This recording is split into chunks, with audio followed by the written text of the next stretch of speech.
Good evening, everyone, from Larry Knight Field. It's time for area high school baseball action as your Sumrall Bobcats unexpectedly at home tonight against the Jackson Academy Raiders. This game originally scheduled for tonight, but at JA. But the field was practically underwater this past weekend, and with the deluge it took last night, which was anticipated, the coaches on Saturday, Coach Jay Powell and Larry Knight, agreed to move this game to Sumrall. So we've got great conditions here tonight. Cool, but clear. Bobcats in their dazzling white uniforms and getting ready to take on the Raiders tonight. Jackson Academy comes in 6-2. Sumrall is 4-2. Let's take a look at the Raiders lineup. Edwin Smith, the center fielder, will lead off. He'll be followed by the second baseman, Bailey Reed. Kellum Clark, the shortstop, will bat third. He'll be followed by Trent Tyre, the cleanup hitter, playing right field. Noah Thigpen, the third baseman, bats fifth. He'll be followed by Baker Kirkland, the first baseman. Garrett Clark is the catcher. He bats seventh.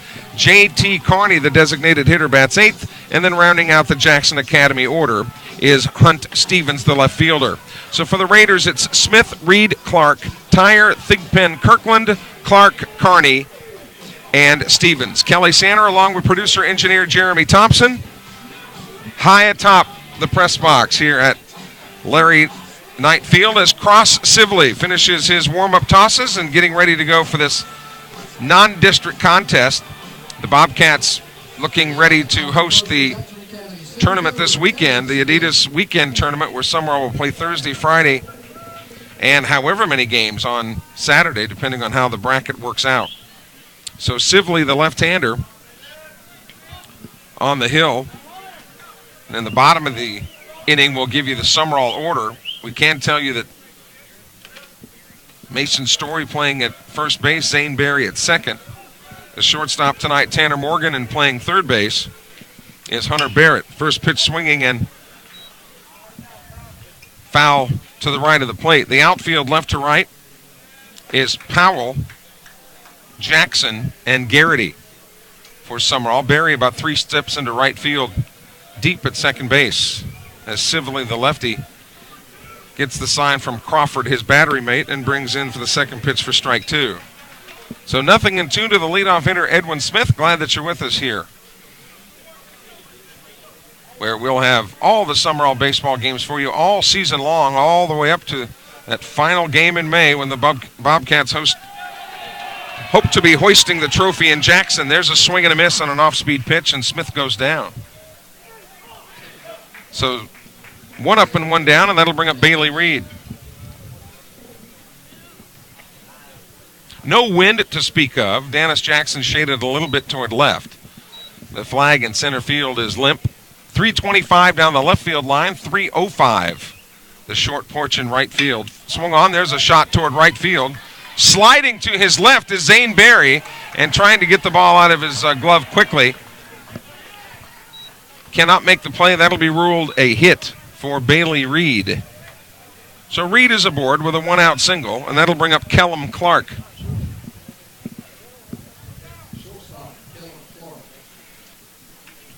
Kellum just is the first name, like the Ole Miss announcer. Kellum. Hitting third in the order for Jay Powell, the head coach of Jackson Academy, who, of course, has a big league pitching career under his belt. First pitch is a strike. Jay Powell pitched on the world champion Florida Marlins team, where he was managed by Jim Leland, who went on to take the Tigers to a couple of World Series. Sumrall looking to roll a ground ball. That was a check swing foul. So Clark behind in the count now to Sibley, 0-2. Sumrall hosting that Adidas tournament we talked about Thursday, Friday, and Saturday. It doesn't look like any weather is going to be so problematic that the games can't be played. Their Thursday and Friday games are already slated for 7 o'clock starts, but you know that could be predicated on how the earlier games are, and then they will fall into the bracket over the weekend and go from there. Another foul at the plate keeps the count at 0-2. Diversified Forestry, South Group Insurance, and Premier Orthopedics among our sponsors of Sumrall Bobcat Baseball on the web all year long. Look, make no mistake, I mean, Jackson got a lot of rain over the weekend, but some rain was taken here last night. It's a little bit slick in the outfield. You see Zane Berry's knees already dirty there at second when he slid to his left to try to make that play on Bailey Reed. Throw over to first from Sibley.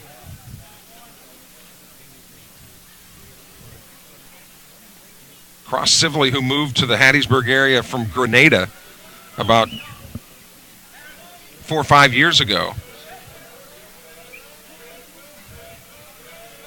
The crafty left-hander already has a strikeout on the night. The 0-2 pitch is off the plate, 1-2. Big weekend of tournaments, not only for baseball, but basketball. A lot of the conference tournaments being staged this weekend. The Conference USA tournament, William Carey and the SSAC will find out tomorrow night where they will be placed at the NAIA National Tournament in Kansas City. Here's the 1-2 pitch. Breaking ball, got him on strikes. Off-speed pitch, inner part of the plate. Down he goes looking. 2 away, and that'll bring up Trent Tyre, the right fielder. Tyre spelled T-I, check that, T-Y-R-E. Trent Tyre.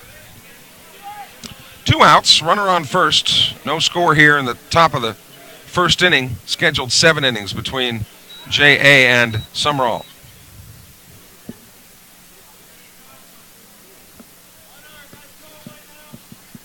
Really good conditions tonight for both pitchers. They're not going to have to deal with any wind. And again, as cool as it is, that's certainly a good thing because that would only make things more uncomfortable. First pitch is low. A nice job by Crawford to block down on it and keep it in front. 1-0 the count.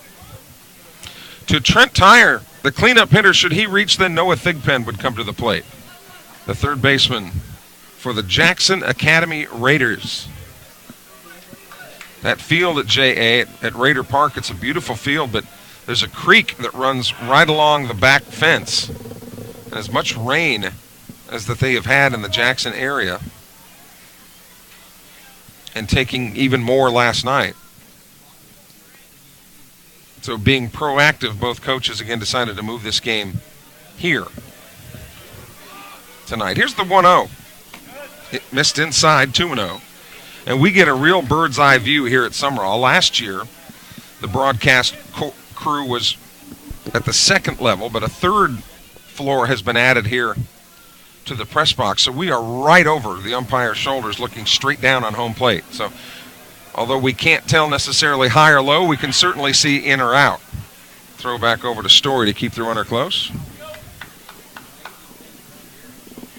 Dennis Jackson in center field. Billy Garrity, who leads the team in home runs, traversing the right field area. 2-0 pitch coming to Trent Tyre. Strike on the corner. 2-1 as Sibley just challenged him with a fastball.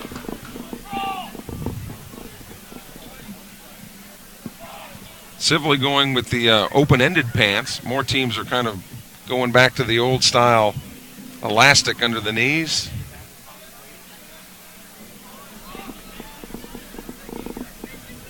Sibley, who's always had a very calm demeanor, swung on. There's a shot right up the middle, about took his hand off.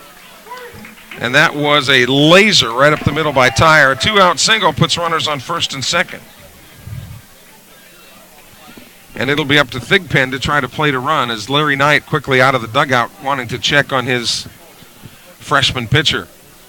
Boy, Sibley has about as bright a future as any kid in the Pine Belt area, getting to start on a quality varsity baseball team as a freshman.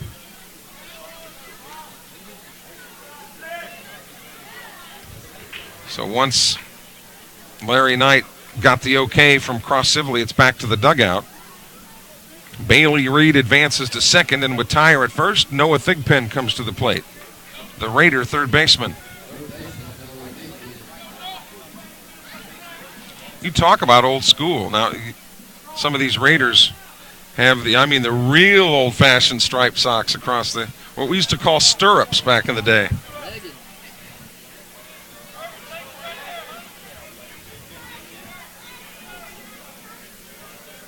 Lefty versus righty, the matchup. Sibley taking his time getting the sign from his battery mate Graham Crawford, and now time is taken at the plate by Thigpen.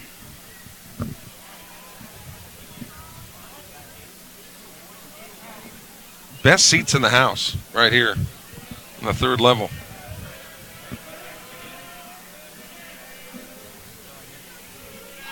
Sibley checks the runners, comes to the plate, and that's off the plate by a good 3 or 4 baseballs. Ball 1. Sumrall's first district matchup, I believe, is against Lawrence County, I think. The Cougars out of Monticello, Mississippi, where the slogan in Monticello is, "It just feels like home." Here's the 1-0. That hit him. Looked like it might have been a bender that got away. So now the bases are full. And here comes Baker Kirkland. That first name of Baker, I'm not sure I'd really heard that until like Baker Mayfield, and now you get Baker. This generation, Baker is one of the new hot names. There's very few Mikes and Marks anymore. It's these designer names, as I call them. So bases loaded, everybody moving on contact. The infield back for Sumrall, just looking for a force out at any base. Kirkland hitting 6th in the order. First pitch from Sibley is a blazer right down the middle for a strike.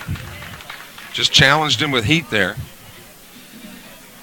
And lots of times I'm amazed at how hitters will sit there and look at that first pitch when it's probably the best pitch they're going to see all series. Because the pitcher, especially with the bases loaded, the pitcher wants to get ahead in the count. 0-1 pitch. That one was an off-speed pitch that missed. So with the pitcher wanting to get ahead, you can almost be very confident in betting that first pitch will be a fastball. Playing Baker Kirkland straight away. And now Sibley off the pitching rubber.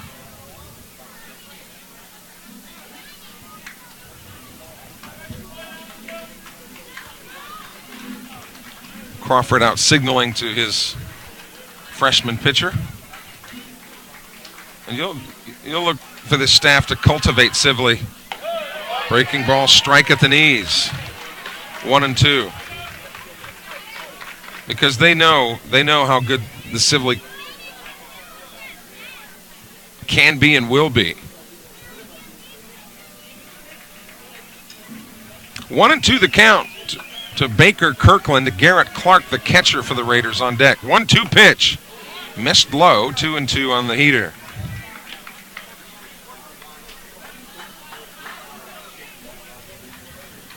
Bobcats now playing in the 4A classification. The Raiders in the MAIS, the Mississippi Association of Independent Schools. Swing and a miss. Took something off of it. He wound up striking out the side. No runs, 2 hits. No score as Sumrall comes to bat in the bottom of the first. And the Bobcats, who are 4-2, let's take a look at the good guys' batting order. Zane Berry leads off and plays second. Of course, Graham Crawford batting second and catching. Garrett Robbins, the DH tonight, he is hitting for the shortstop, Tanner Morgan. Billy Garrity in the cleanup space at number 4. Garrity playing right field. Then Mason Story batting 5th. Hunter Barrett in the 6th hole.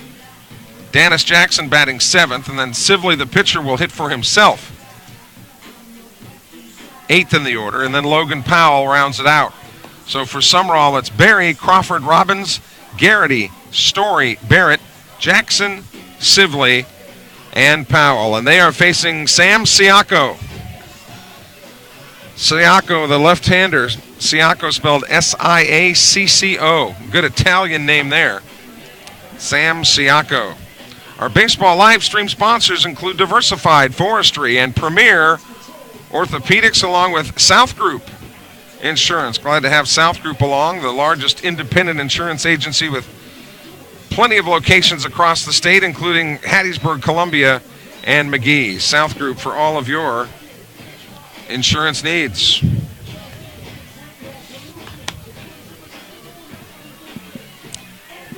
So we'll see if the Bobcats can rebound after, quite frankly, it was not a great weekend for Sumrall at the plate. But in fairness, Bobcats saw some really good pitching against Faith Academy out of Mobile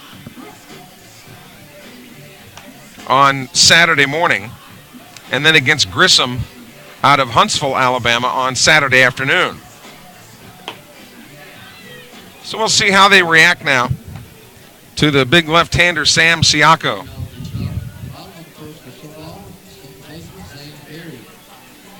So here's Barry, who has been in that number one spot all season long, and lots of times when guys play baseball, they don't like hitting in that number one hole. Guys will say, I'm nervous up there. But Barry's the type of guy that seems to thrive on being in the spotlight and getting things started. They'll shade him slightly toward left field as the center fielder Edwin Smith moves over that way a couple steps. The first pitch from Siako to Barry is a strike on the inner half of the plate. And he torched that one in there on the fastball. Even with the elbow at third is Noah Thigpen. There's an off-speed pitch that's inside. A ball and a strike now to Barry with Graham Crawford on deck. The Raiders left the bases loaded in the top of the first inning. The 1-1 pitch. Fastball strike on the corner. 1-2 now, and the Sumrall fans, who are very baseball savvy, as you know, thought that pitch was outside, but from our vantage point, it did look like it got the corner. 1-2 the count. Next pitch, same location. Barry down on strikes. And here comes Graham Crawford now, the catcher for Sumrall. A lot of these Bobcats juniors in classification, so I have another year left. Garrett Robbins in the on-deck circle. Robbins came up lame in one of the games this weekend. Might have tweaked a hamstring, but he's not playing defense tonight, but in there at DH as Crawford takes ball one.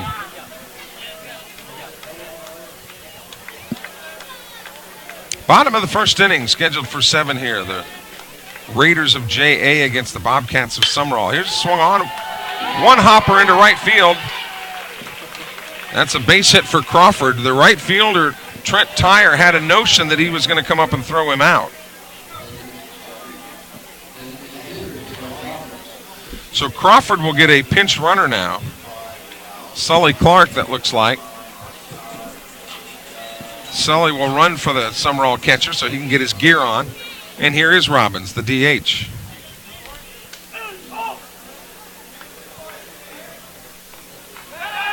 Throw over to first. And Clark back in time. Billy Garrity in the on-deck circle. Billy's got 3 homers this year already on the season. 1-0 pitch. Swing and a miss. And it looked like Sully Clark might have been off a little bit too far. And the catcher, Garrett Clark, wanted to throw it down there. But the first baseman, Baker Kirkland, was off the bag. 1-1 the count to Garrett Robbins. Throw over to first. Clark back again.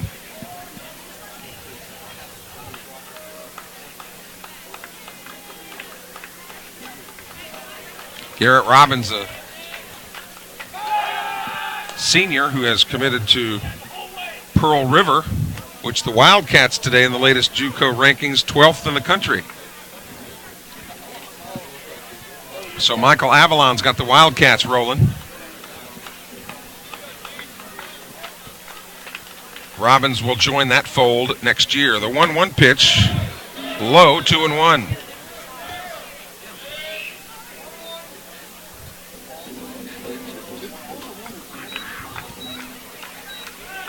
Garrett Robbins, son of Chris and Bridget. 1-1 pitch. Swing and a miss. Off-speed pitch that fooled Robbins.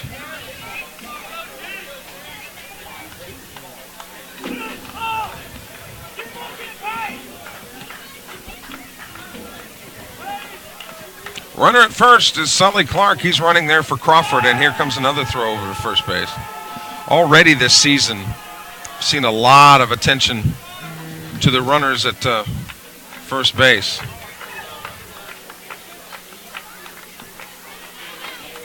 Lefty versus righty back at the plate.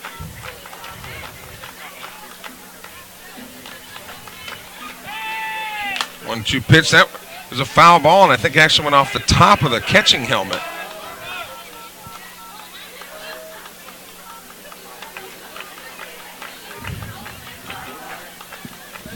Of the catcher for the Raiders, Garrett Clark. Clark will actually lead off the next inning.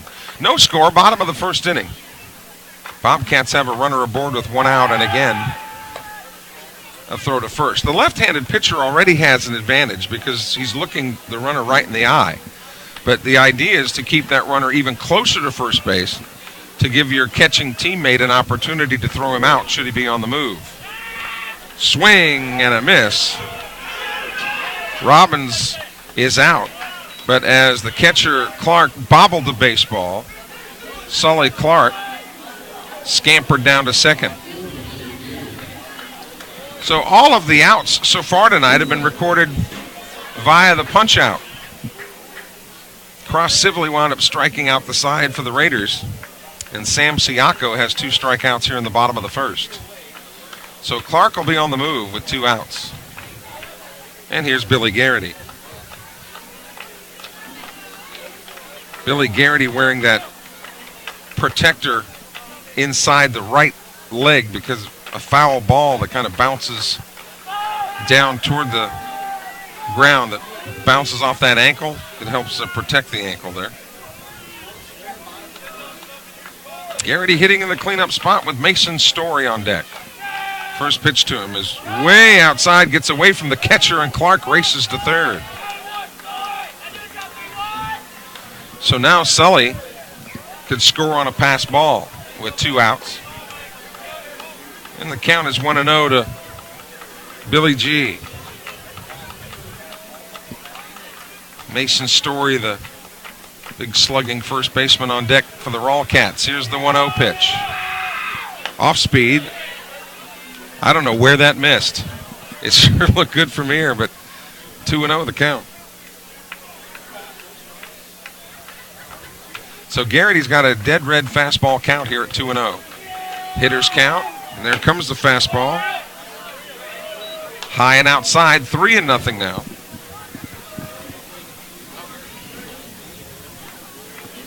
Well, Garrity wearing the old-time stirrups, too. The 3-0 pitch. Outside, a 4-pitch walk to Garrity.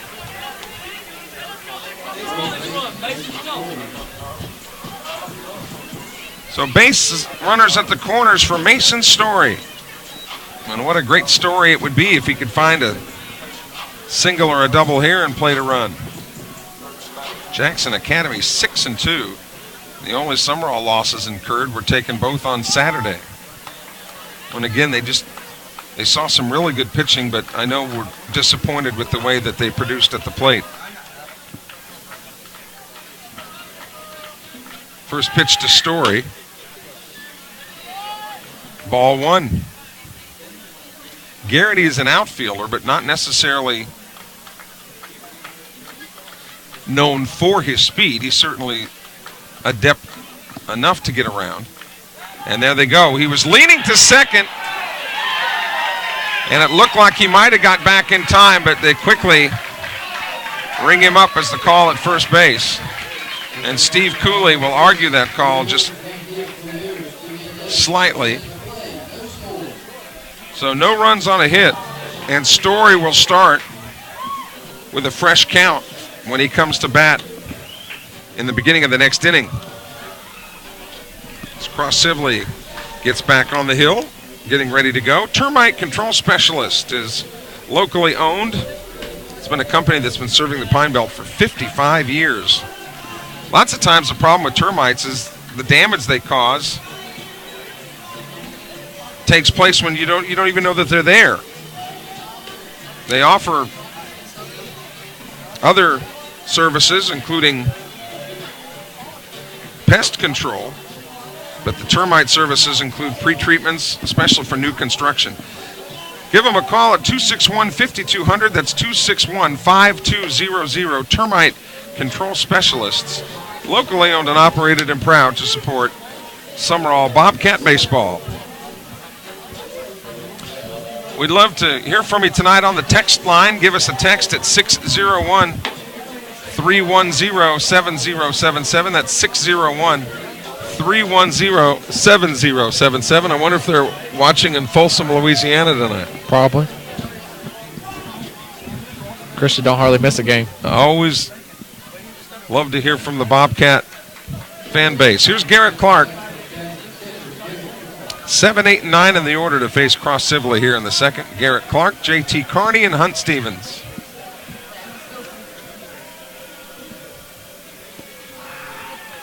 First pitch from Sibley out of the full wind is a fastball strike on the corner. Good buddy Mike Peterson working the P8 public address tonight. Here's the 0-1 pitch. That one bounced in there. This is that overlap time of year where basketball has covered up baseball at the high school and college level. Of course, March Madness begins actually this week with conference tournaments. And then the big NCAA tournament next week. Here's the 1-1 pitch. Way outside, 2-1. And then once the NCAA tournament is over with, then it's all eyes on baseball the rest of the way. And really, this high school season is over seemingly just after it gets started. Here's the 2-1 pitch.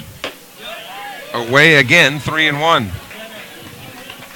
Sibley tried the heater there.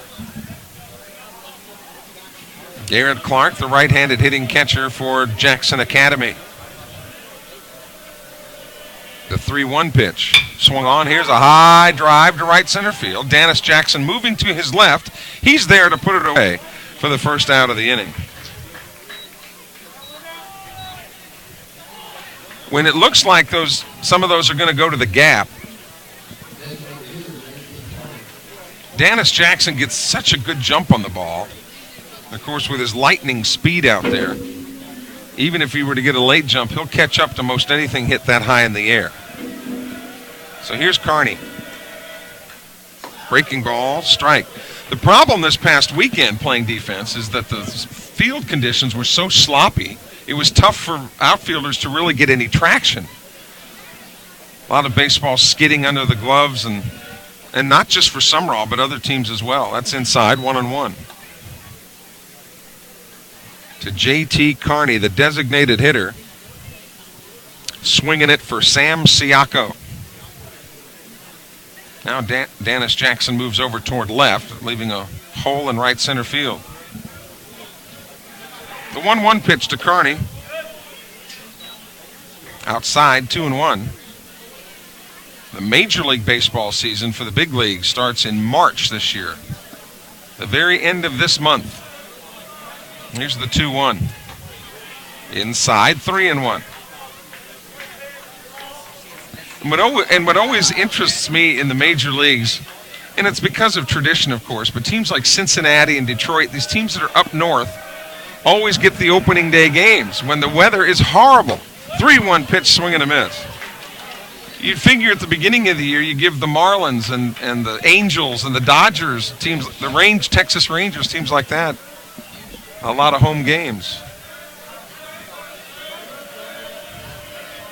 Sibley shakes off a 3-2 call. Here comes the payoff pitch. Outside, ball 4. He walked him.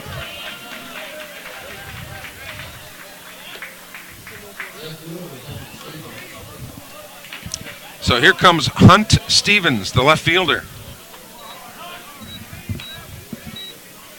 Hitting ninth in the order for Coach Jay Powell. A man on and a man out here for the Raiders in the top of the second, no score between Sumrall and Jackson Academy.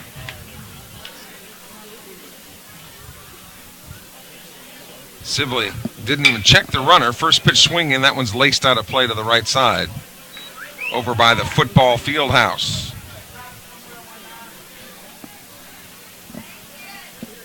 And per usual, there's usually a couple of guys, and it'll vary usually from game to game, but there are usually a couple of guys whose jobs are specifically to go get those foul balls, because baseballs are expensive.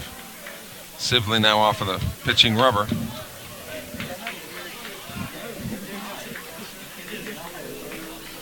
Oh, and 1 the count to Hunt Stevens. Sibley to the plate. That one's high. Snap throw back to first and almost got him.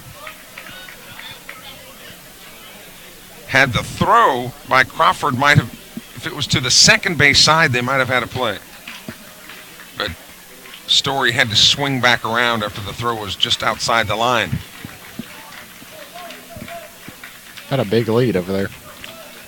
1-1 to Stevens. Breaking ball, missed inside, 2-1.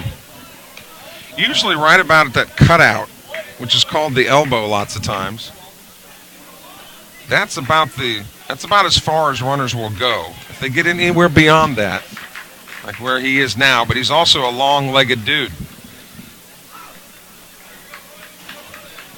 Usually, protocol would be that runners would get a body length and a half off the bag. Runner going, throw down to second base. The shortstop Simon in plenty of time to ring up J.T. Carney. How about that shot by Graham Crawford?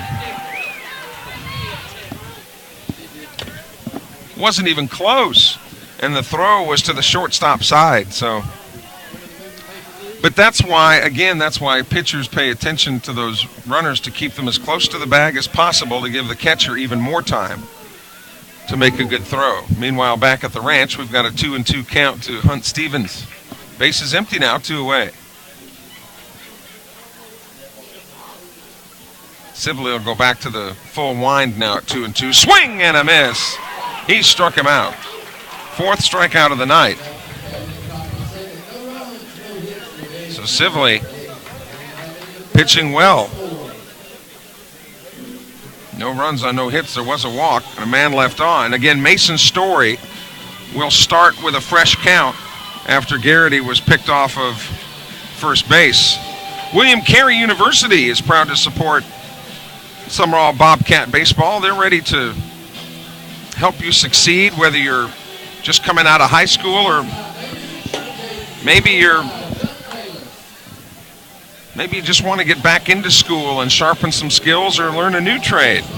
Well, you can explore the many opportunities available at William Carey University, and there's no better place to start with an education. William Carey University, proud to support Sumrall Bobcat Baseball. Story, Barrett, and Jackson scheduled to come to the plate here in the second inning of this scoreless contest.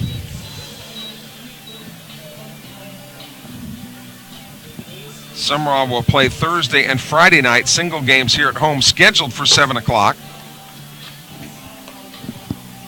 as part of the Adidas tournament. And then they'll plug into the bracket on Saturday. And then spring break starts. Jeremy, you usually go to the French Riviera, don't you, for spring break? No. No? You stay at home this year? Yep. So here's Story. Again, a brand new count for the Sumrall first baseman. First pitch to him was a little floater that got away from Siako. Sam Siako. Now, if that isn't a name for the Sopranos, huh? Sam Siako. 1-0 pitch. There's a strike on the corner. Just reared back and blasted that one in there.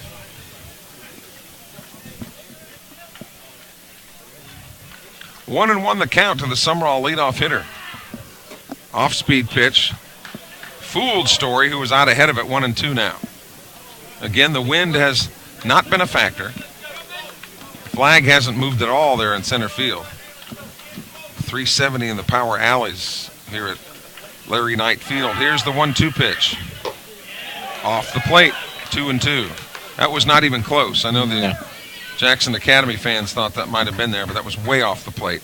And usually, even a baseball out, the umpire will maybe give you that pitch, but not 2 or 3 baseballs out. Here's the 2-2. Swing and a miss. Story is retired on strikes. Third strikeout of the night for Siako, and here's Hunter Barrett, the third baseman. Barrett, a really versatile player for Sumrall. Got a couple of guys on this Bobcat team that can play a whole bunch of positions and play them well. Billy Garrity, I think, has already played 4 or 5 different positions this season. That pitch is outside, ball 1, as Dennis Jackson waits in the on-deck circle.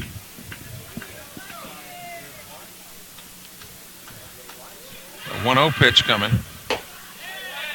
Too high, 2-0. So Barrett hitting 6th in the order tonight. He has hit anywhere from that 3-hole on down.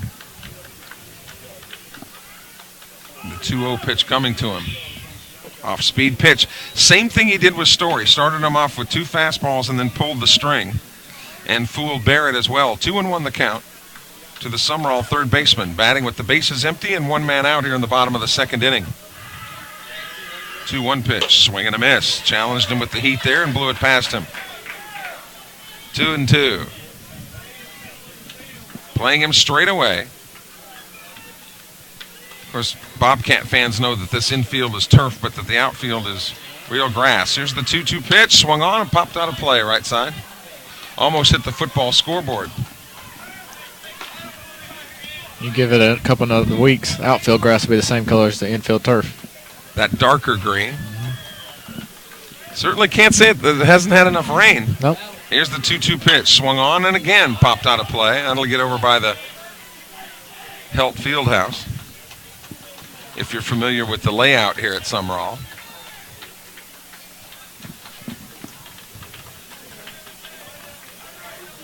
One of the fastest growing schools in the state. The 2-2 pitch to Hunter Barrett. Swung on. Here's a shot to first base. Unassisted. Making the play at first base is Baker Kirkland, and Hunter Barrett is retired. So 3 unassisted on the putout, and here comes DJ. Dennis Jackson, the right-handed hitting center fielder for Sumrall. Bases empty, 2 outs here in the second inning, no score.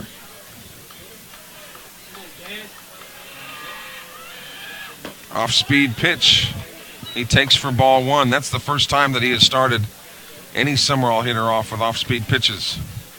Should Jackson reach, then Cross Sibley would come to bat. Sibley could help his own cause. Here's the 1-0. Outside, 2-0 now.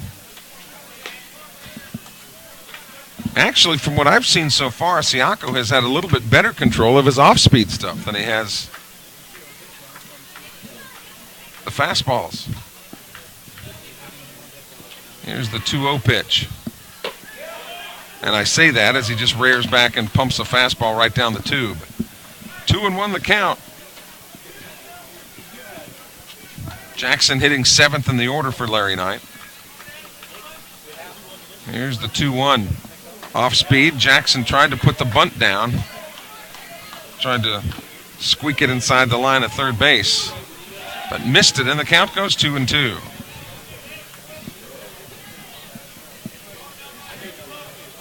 Now they play him to pull slightly. 2-2 pitch swung on. Here's a chopper to third. Short hop nicely. Throw across his body. Really a good play. At third base by Noah Thigpen, who had to short hop that ball off the turf.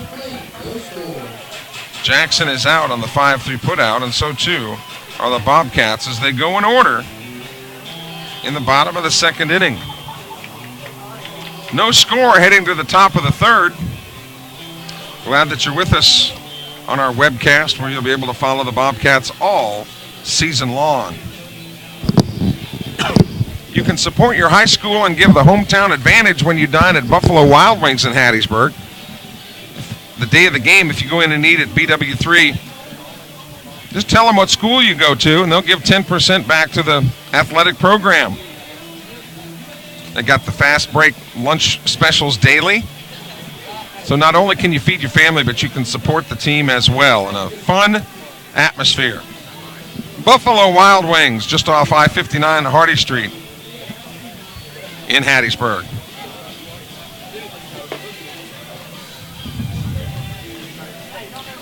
So Sibley will go back to the top of the order.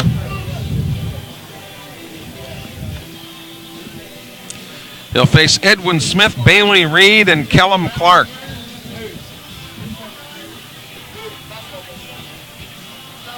Sumrall looking to back on the winning track after dropping 2 on Saturday, albeit to very good baseball teams. So here we go. Edwin Smith struck out swinging his first time up. In fact, all but 2 putouts have been strikeouts by Sibley. He has racked up 4 on the night.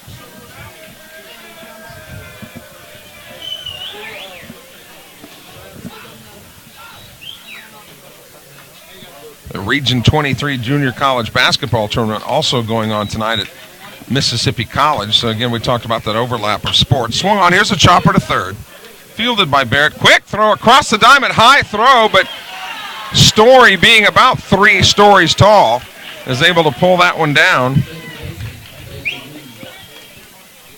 Nice play by Hunter Barrett to get it across there. So 1 pitch and 1 out. You got to like that efficiency. And here comes Bailey Reed. Reed singled and wound up being stranded at third. His first time up. First pitch from Sibley is a breaking ball that's a little short, ball 1.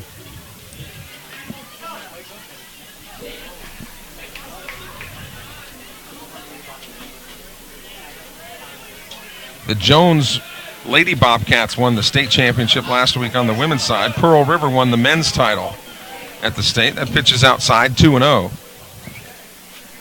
Dennis Jackson, of course, played basketball for the Sumrall group before hitting the baseball field. 2-0 the count to Bailey Reed.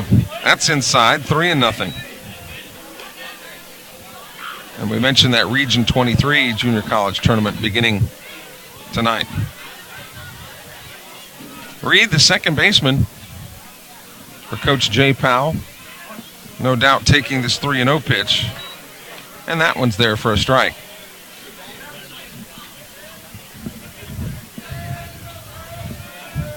The lights smiling down on this field, and Sumrall in their brilliant white uniform. Swung on, chopper towards short. Tough play for Tanner Morgan. Crazy hop. And that'll go as an error. E6 is the ruling. Second time tonight Bailey Reed has reached, and we've kind of talked about this trend so far this year with some of the 2 or 3 guys on the other team seem to really cause problems. And it can, it varies from team to team, but it looks like Bailey Reed might be that guy tonight for the Raiders. And here comes Kellum Clark, who struck out looking his first time up. Facing the lefty Cross Sibley here in the top of the 3rd inning.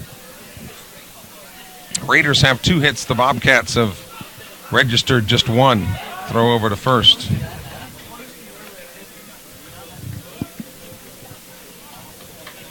Good weekend of baseball scheduled here at Larry Knight Field. With the food, you can always smell the aroma of those hamburgers permeating up here. Swung on and fouled out of play left side. That one might get my car. But again, it would only cause hundreds of dollars worth of improvements. 0-1 to Kellum Clark, hitting 3rd in the order. With 1 out here in the top of the 3rd and a man on at first. The Bobcats would love to see a crisply hit ground ball right to somebody.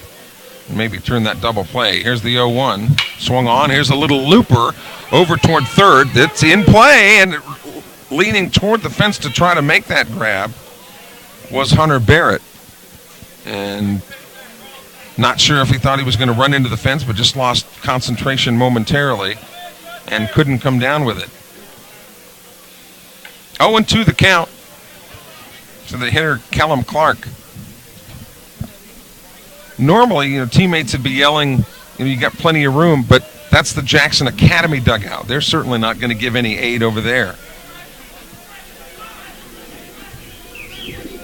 0-2 pitch. Breaking ball, strike 3 on the inside corner. So Kellum Clark goes down for the second time, and for the second time looking. 5th strikeout of the night for Cross Sibley.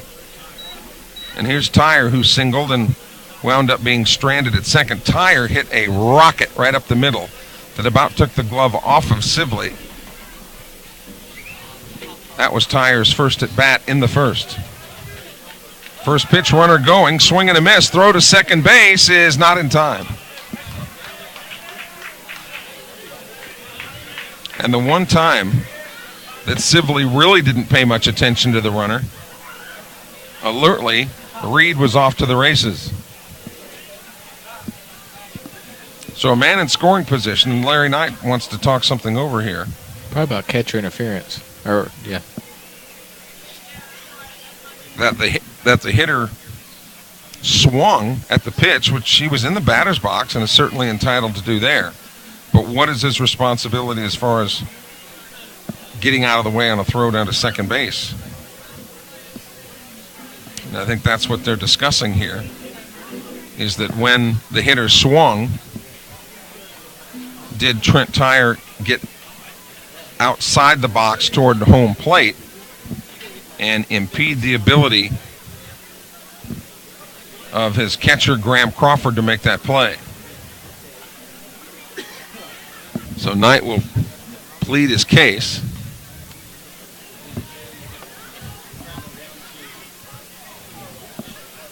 And discuss things here. But it certainly is a lengthy discussion. The only thing it could be is his bat.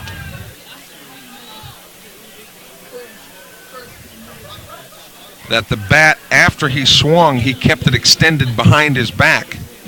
That could be what they're talking about, and that the bat being extended for an extended period of time got in Crawford's way. So at any rate, looks like we're getting ready to get back to action. The count is 0-1 to Trent Tyre, the right fielder, and the cleanup hitter for the Jackson Academy Raiders.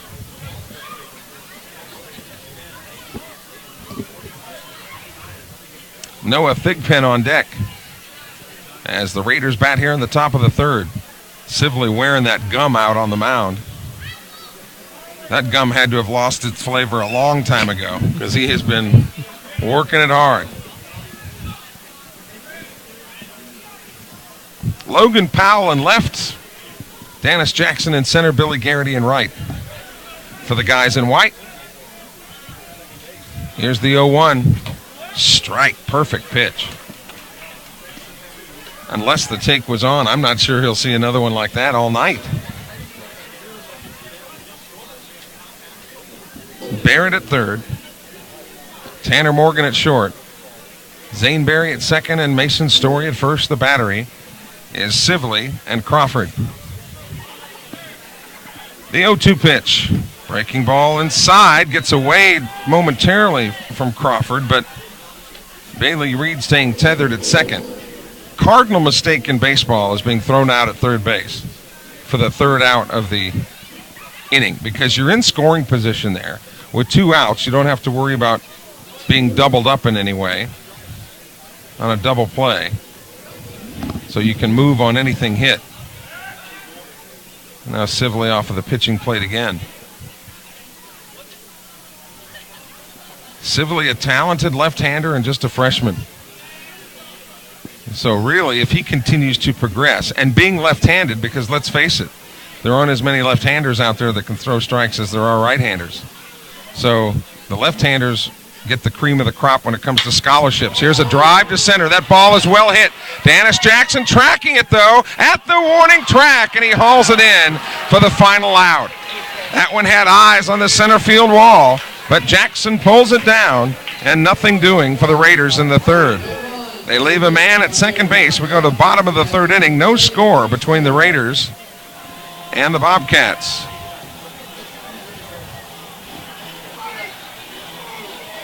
Sumrall will send Sibley, Powell, and then the top of the order up to bat in the bottom of the third.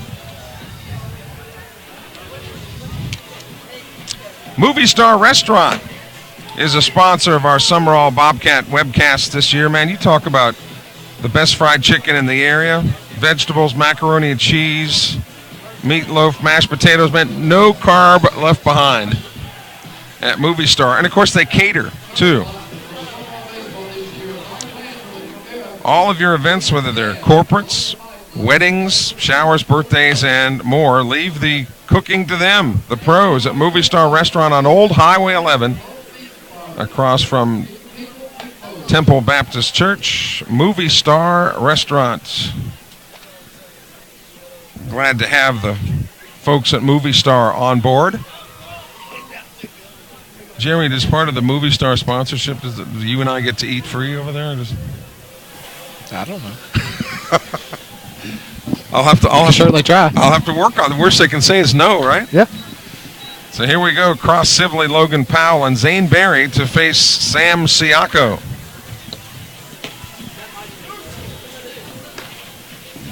We'll try to get you some other college baseball scores as the night goes on. Tuesday night, a big night for college baseball across the country.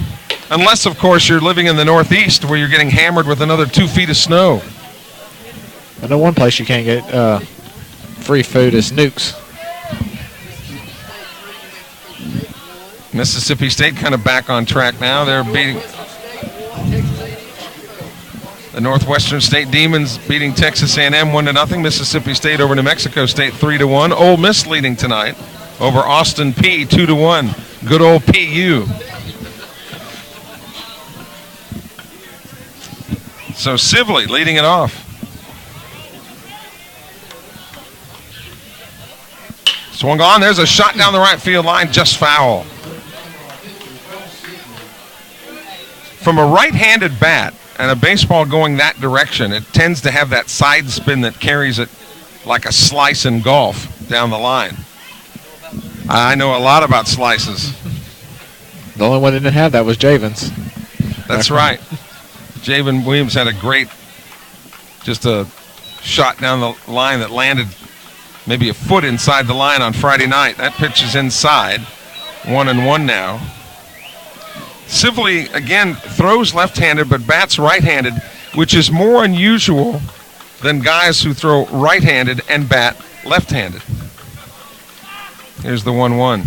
Swung on. Here's a roll to shortstop. That's into the hole, and that's a base hit for Sibley. A leadoff single for Sumrall here in the bottom of the third. And that'll bring up Logan Powell.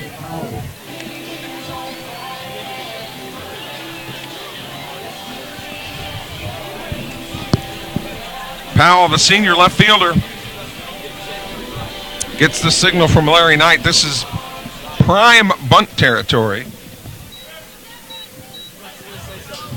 Certainly it's on the drawing board for a throw over to first base. And that's why pitchers will sometimes throw to a base even if it's not necessary, just to see if the batter will show his hand. And that allows the defense to move around. Here comes the pitch. Powell puts a beautiful bunt right out in front of the plate. The catcher will have to field it. Throws to first. The sacrifice bunt works beautifully. Good team baseball. I love to see that. It's called a sacrifice bunt because Powell, of course, was sacrificing his at-bat to advance his teammate.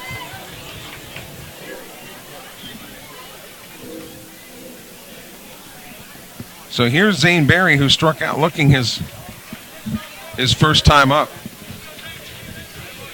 Goolsby. Devin Goolsby running at second base for Sibley. The pitcher or catcher you can courtesy run for. First pitch by Barry takes a strike on the outside corner. You can do it for the DH, can't you, too? And Steve Cooley was talking in the ear of the home plate umpire, saying that a little bit off the plate is okay, but that one was too far in his view.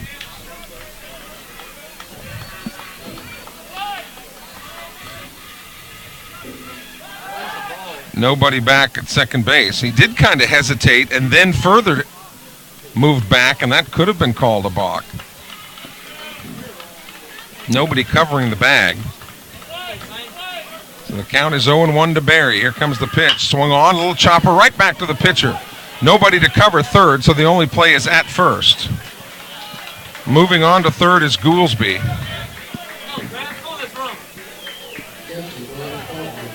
Barry is out, and it'll be up to Graham Crawford with 2 away here in the bottom of the third. And really, Goolsby got a break there, because had the third baseman been in position, if Noah Thigpen would have been on the bag, Goolsby would have been a dead duck because he was out there in no man's land. First pitch coming off the plate, ball 1. And again, that would have been that situation where you don't want to get rung up at third because you're already in scoring position at second. But a pass ball now would score Goolsby from third. 1-0 pitch from Siako. There's a strike. We can almost call them before they even get to the plate from where we are, where our location is here. Garrett Robbins on deck here as the Sumrall Bobcats batting the bottom of the third, still scoreless. 1-1 pitch. There's a strike. 1-2. So now advantage Siako, even though Crawford singled his last time up. So Crawford knows what a strike looks like out of the hand of Siako.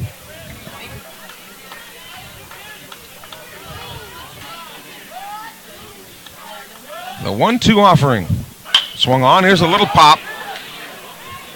Shallow center field. Back out to corral it is the second baseman Bailey Reed making the catch. So no runs on a hit. They strand a man. We've got 3 in the books here at Larry Knight Field, and we are still scoreless. Which of these teams will draw blood first? When it comes to placing a loved one in a retirement home, the best one might be right here in Sumrall. It's Magnolia Place. Exceptional care for your family member is to be expected. They specialize in senior living. They provide 3 delicious home-cooked meals a day, have spacious living quarters, and a loving staff. And they've got regular activities, so residents are never bored. And right now they have availability. MagnoliaPlaceRetirement.com. That's MagnoliaPlaceRetirement.com. Proud to support Sumrall Baseball. So Noah Thigpen, Baker Kirkland, and Garrett Clark will come to the plate.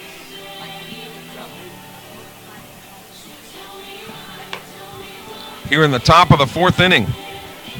And I would say this game's zipping along, but every time I seem to do that, and there's a big inning by both teams, and the first game Saturday against Faith Academy of Mobile, I don't even think that game was 2 hours long. A 3-1 pitchers duel that Faith Academy won. But so far in this early season, this is by far the sharpest that Cross Sibley has looked on the mound.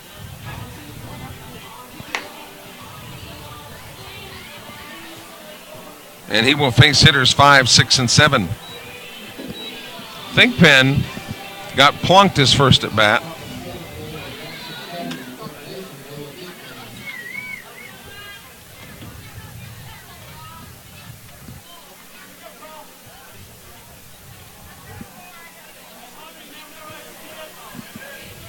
Lefty versus righty, the matchup.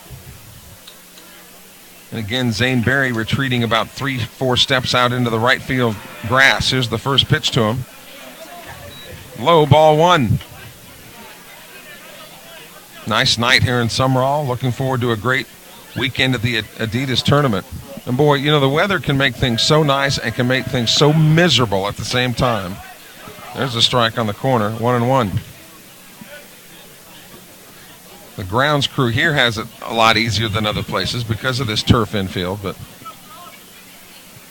here's the 1-1 pitch. Breaking ball, little looper out toward right. Berry on one hop, throws to first, and because of that slippery outfield, was not able to get the ball away in time.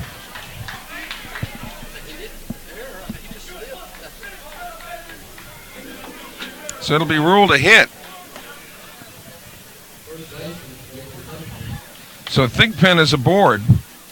And here's Baker Kirkland. We talked about how wet the outfield is even here. And it's been giving Zane Berry fits out there. So the leadoff man aboard for the first time tonight for the Raiders. So we'll see if they decide, as Sibley goes over to first base, to see if Baker Kirkland would show bunt or not. Kirkland's hitting 6th in the order, so that's kind of at that spot in the order where you're not sure whether he'll bunt or swing away. Man in the 6 hole still has some power, but shows bunt and takes a strike on the corner. So it looks like the decision has been made to try to bunt him over. Hunter Barrett looks to the third base coach's box, seeing if maybe he can pick up a signal as to whether the bunt might still be on. Throw over to first base. So cat and mouse going on here in the top of the 4th inning. Still no score between Sumrall and J.A.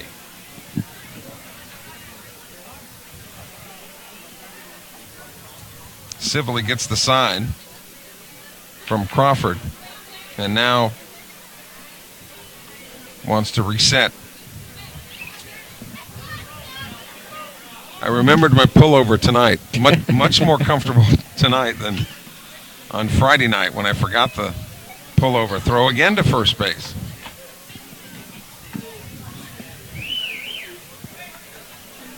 And really the only reason Sibley would be throwing over there now is to see if Kirkland would change and start swinging, because he's not going to steal if a man is bunting him over.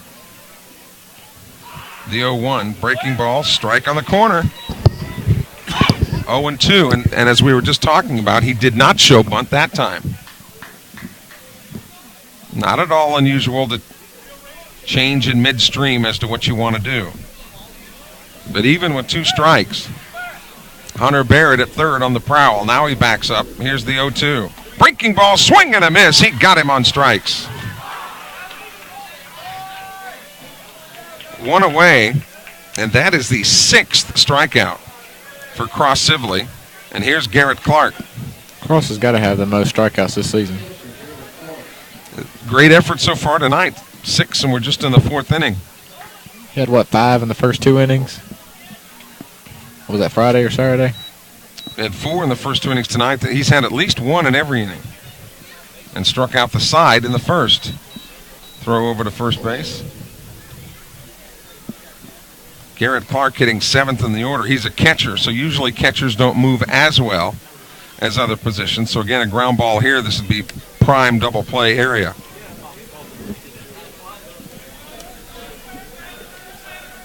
First pitch to him, swung on, and here's a shot toward third. Grounder, throws to second for 1, and Berry gets taken out on the slide.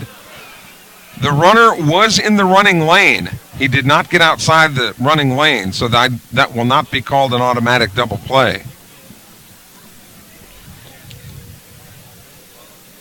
But Thigpen is rung up at second for the second out.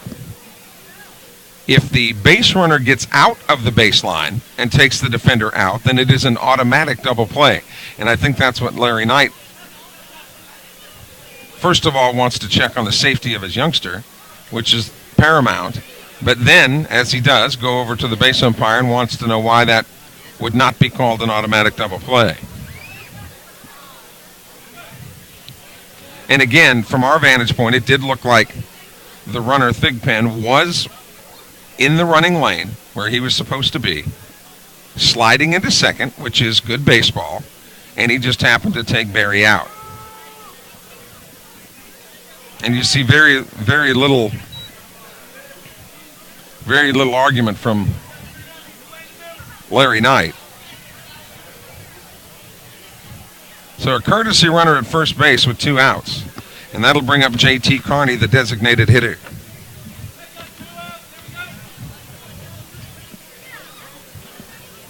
Jackson Academy batting in the top of the 4th here in Sumrall tonight.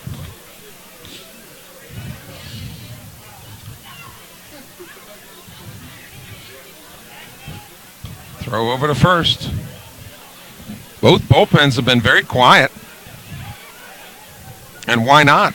Both starters have been razor sharp. Sibley for Sumrall and Siako for J.A.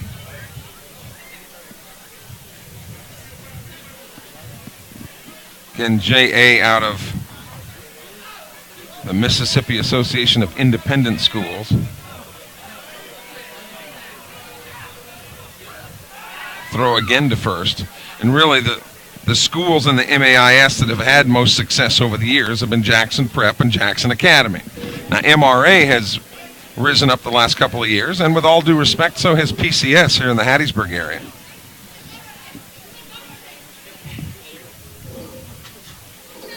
Sibley again to first base.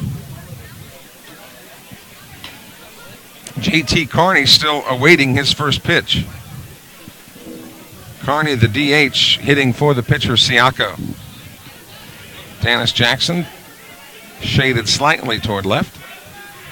First pitch coming. Swung on and fouled into the screen right here to our right.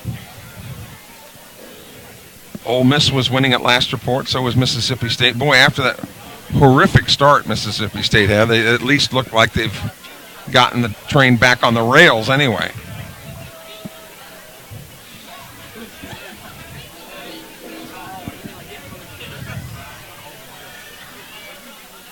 The 0-1 pitch, runner going, swung on, little dribbler out in front of the plate. This should be easy.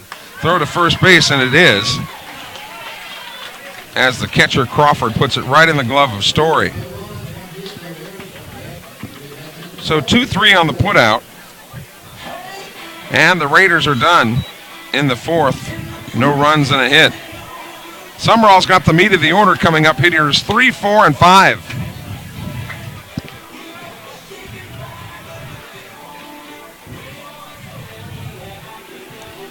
Unfortunately, it's tax season. Of course, you've got till April 17th to file this year, but Martin's E-Tax and Sumrall can help answer any questions you have, whether it comes to health care reform and your tax credits as far as that goes, long-term care tax credits. And they can help you beyond tax season as well for year-round tax services for your business or individual. Martin's E-Tax at 4879 Highway 589. It's right across from City Hall in Sumrall, owned by Michael and Jenny Martin. Martin's E-Tax in Sumrall, proud to support Bobcat baseball.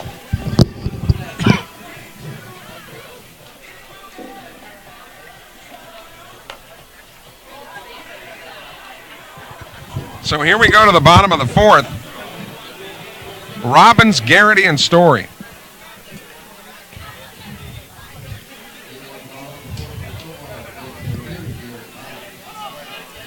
G struck out in the first inning.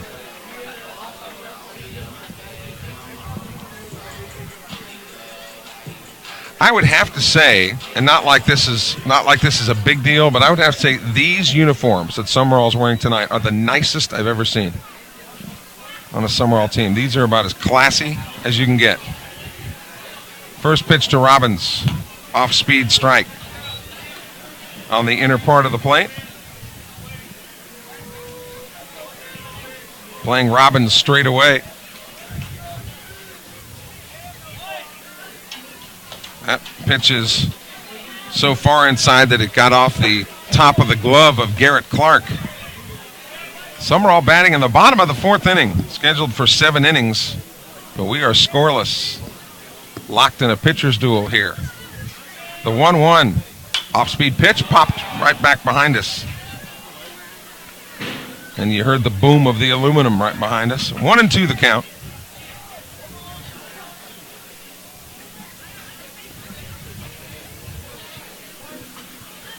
Bobcats looking for a base runner. That one's high and away. They did have a leadoff man get aboard last inning when Sibley was credited with a single, but wound up stranding the runner Goolsby at third. 2-2 pitch, foul ball. Foul tip at the plate. Billy Garrity on deck for the good guys here in the bottom of the 4th inning. Another nice crowd on hand, but everybody making sure they have their blankets and pullovers tonight. Here's the 2-2. Foul tip, but caught by the catcher Garrett Clark, and Garrett Robbins is retired. 1 away. And here's Billy Garrity. Oh, Billy, it's time to yank one down this foul line at 3:05. Lefty versus lefty. Sam Siako against Garrity. Kind of brings it high and inside there. Siako has 4 strikeouts on the night compared to Sibley's 6. 1-0 pitch to Garrity. Swung on and fouled right over us. Nice to know that our reflexes at my age can still get out of the way if I need to. I can still move pretty quickly. Here's the 1-1. Swung on, fouled into the screen again. I'll tell you what, when somebody told me there was 2-for-1 gallons of Bluebell at Ramey's, I got there pretty doggone quickly. 1-2 the count to Billy Garrity. Mason Story on deck. Sumrall batting in the bottom of the 4th. The 1-2 pitch swung on. This is a little pop. This might hit right on top of us. And there you heard the aluminum. So Garrity stays alive. Probably could have punched that ball out to left field. Count stays 1-2 to Billy G, the right fielder.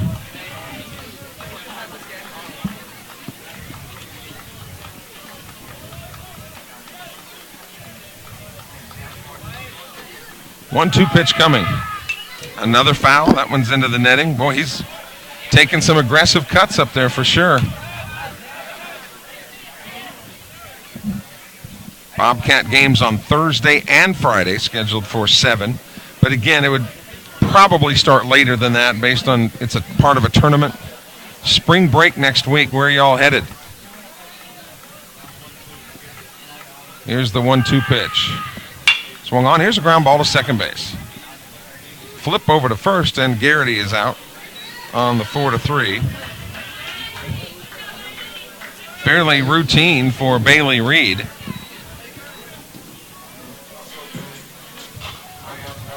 Of course, no place I'd rather be on spring break than calling some baseball games.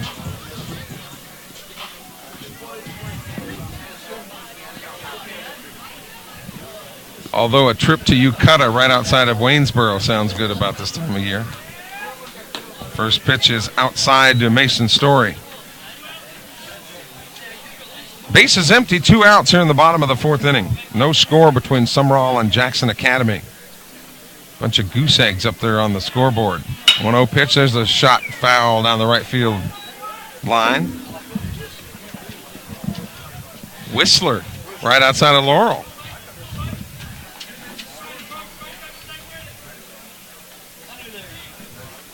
Gum Pond outside of Lumberton.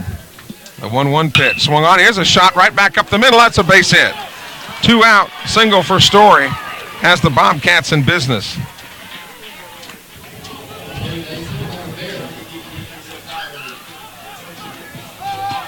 So here's Barrett.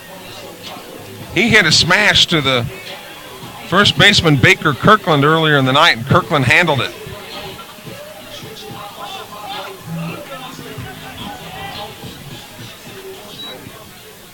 So let's see if Hunter Barrett can't find a gapper somewhere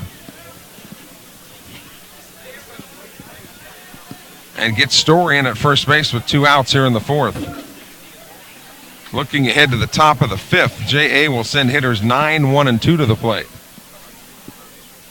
First pitch, Bender outside, ball 1. Hunter Barrett, the stockily built third baseman, also fine pitcher for Sumrall. Throw over to first. One thing about Siako is he doesn't even necessarily try to hide that throw over to first base. He doesn't mind letting you know that's where he's going. 1-0 pitch. Bounces in, gets away. Story headed to second base, and he's there in scoring position with 2 away.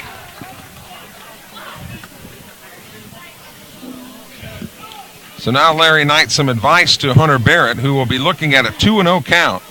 And Knight may go to the bench here, and he is calling Goolsby off the bench to run for his first baseman. Goolsby a little bit more fleet of foot than Story, which statistically, the catchers and first basemen are usually the slowest guys on the team. That doesn't necessarily mean they can't run at all. Just means that they're usually bigger, more hardy stock. And Goolsby, a linebacker on the football team, more fleet of foot than Story. Now takes Story's spot at second base with 2 outs. So a single now would most likely give Sumrall the lead here in the bottom of the 4th. First pitch swung on. This could be a gapper to right center, but moving to his left on the run and making the catch is Edwin Smith.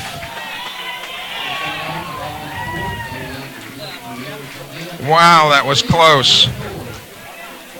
No runs on a hit. We have completed 4 here in Sumrall. Still no score.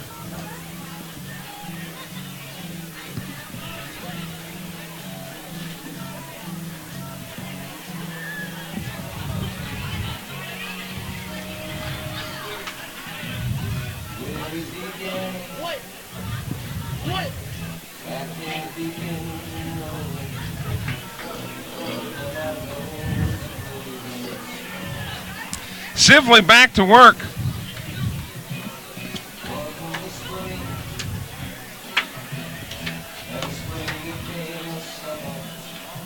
And he has really had a night. 6 strikeouts of J.A. hitters.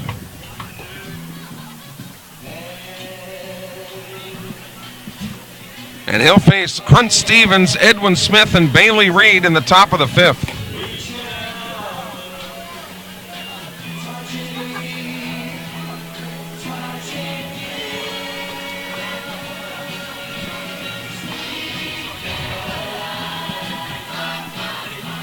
As Neil Diamond, the music. Neil Diamond having some health issues, and a lot of people have been talking about that.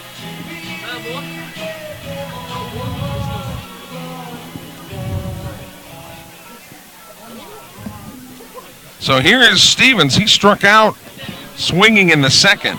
He was the 2nd strikeout of the night for Sibley.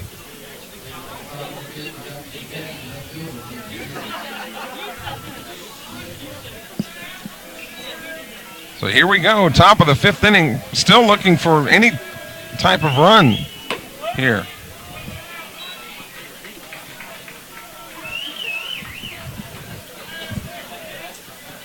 Stevens, the left fielder for Coach Jay Powell. The 1-0 pitch from Sibley. Swing and a miss. By the time he decided he wanted to pull the trigger, that was past him already. Sumrall has kind of gotten into a slump at the plate, just not being able to get any runs across. just won against Faith Academy on Saturday. That pitch is low. And just a 2-run homer And by then Billy. Garrity's 2-run homer, so 3 runs total on Saturday and none here tonight. But Sibley's been equal to the challenge so far. Here's the 2-1 offering. That's inside, 3-1.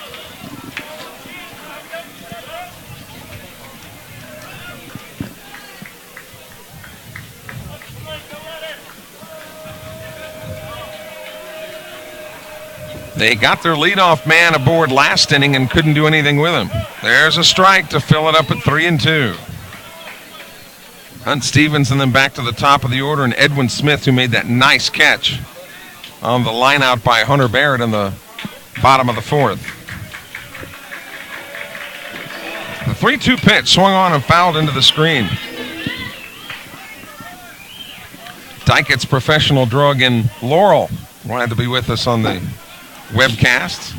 So you see Sumrall baseball is universal, not just necessarily in Lamar County, but quality never goes out of style. Here's the 3-2 pitch, just missed inside, a lead-off walk. Has the Raiders maybe up to something here in the top of the 5th as their bullpen begins to warm. The Raider bullpen. Oh, if that would have been a 3-2 pitch, it probably would have been a strike. So a walk. Has Stevens aboard. And if the trend continues, Sibley will keep that runner close. Do you dare take the bat out of the leadoff hitter and have the leadoff hitter bunt? Usually, leadoff hitters are pretty fast. Okay. And in a game where you think that 1 run might be enough, which is rare, but both pitchers have settled in nicely here tonight.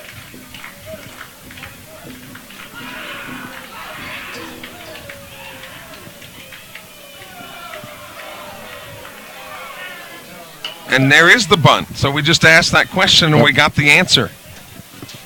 Trying the push bunt down first base.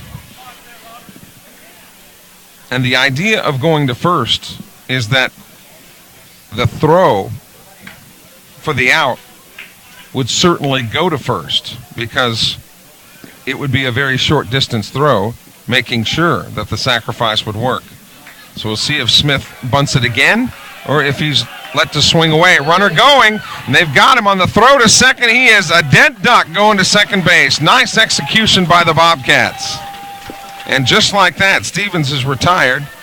Bases are back empty with 1 away.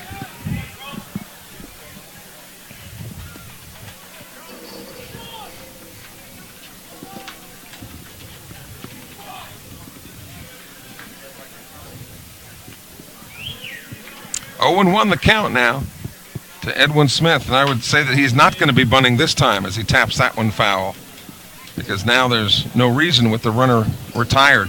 0-2. Cross Sibley ahead of the center fielder for Jackson Academy, Edwin Smith, as the Raiders bat in the top of the 5th inning. Still no score. Both teams with 3 hits. Bobcats also have an error. Here's the 0-2. Way outside. A ball and a strike as Sibley tried to get him to go after that one. Sumrall will have 7, 8, and 9 coming to the plate in the bottom of the 5th. The 1-2 swing and a miss. They'll have to throw to first base to the outside of the line. Nice call there by the first baseman Story to have Crawford throw it to the outside part of the plate. It's another strikeout for Sibley. His 7th of the game.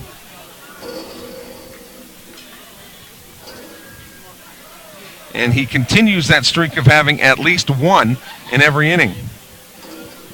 How about Cross Sibley tonight? First pitch, low ball 1 to Bailey Reed. He has singled and reached on an error. So he has been the thorn in the Sumrall side tonight.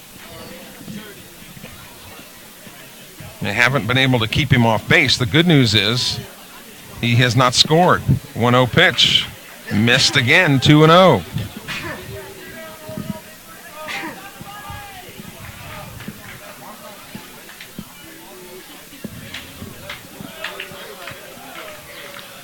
Pitch coming from Sibley. It's a fastball.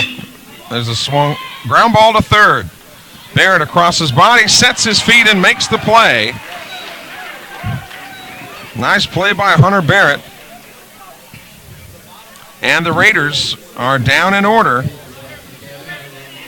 in the 5th inning. No runs, no hits, no errors, nobody left on base. So we go to the bottom of the 5th inning. Still no score between Jackson Academy and Sumrall. And again, thanks to Dyket's Professional Drugs in Laurel for supporting Sumrall Bobcat baseball. You'll be learning more about Dyket's as the season goes on. So sponsors from Columbia, Hattiesburg, Sumrall, McGee, and now Laurel. Sumrall baseball almost literally worldwide. Well, on the World Wide Web anyway. So glad to have them along. South Group Insurance also with us, with the largest independent insurance agency in the state.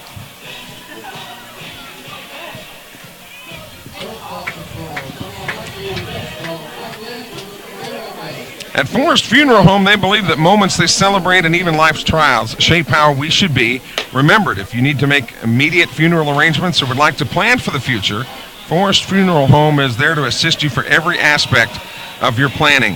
Forest Funeral Home strives to meet or even exceed your expectations and ease your burden. Give them a call at 264-1816, 264-1816, or you can visit them at forestfuneralhome.net.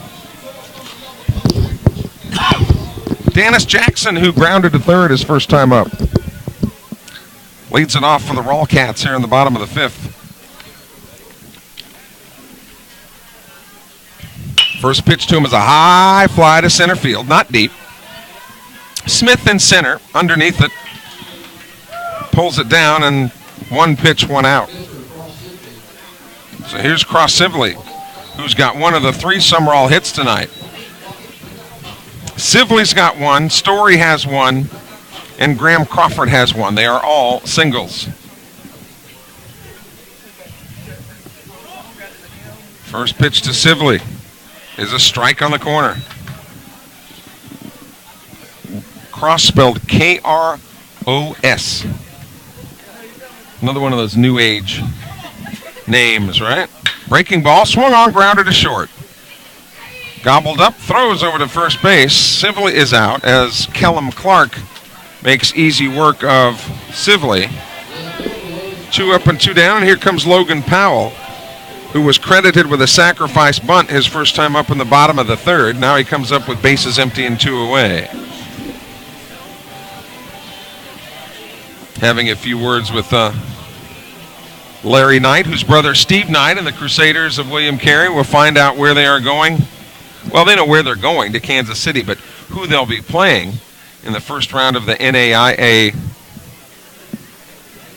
National Championship Tournament at the Memorial Coliseum in Kansas City. Let's see if Logan Powell can't get something going here in the bottom of the 5th inning. Both teams limited to just 3 hits. First pitch is low to him as Zane Berry fastening up the gloves in the on-deck circle, getting ready to get to work. Here's the 1-0. There's a strike. Boy, that was in position A.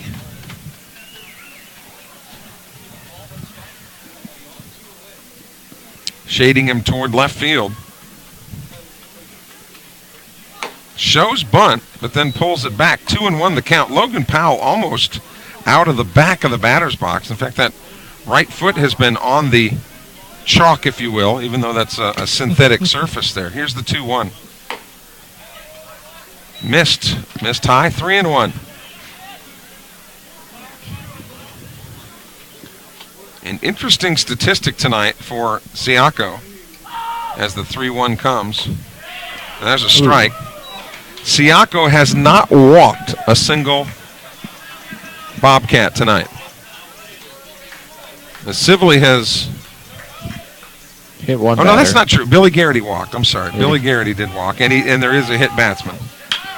Swung on. Here's a little pop innocently in foul territory. There was room over there for Baker Kirkland, but when he went from the grass to the red clay over there, I think he might have felt uncertain that his feet were going to give way. It is muddy over there.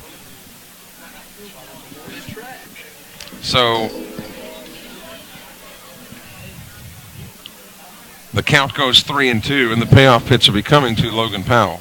Looks like Billy Garrity in the bullpen for the Bobcats. 3-2 pitch, swing and a miss.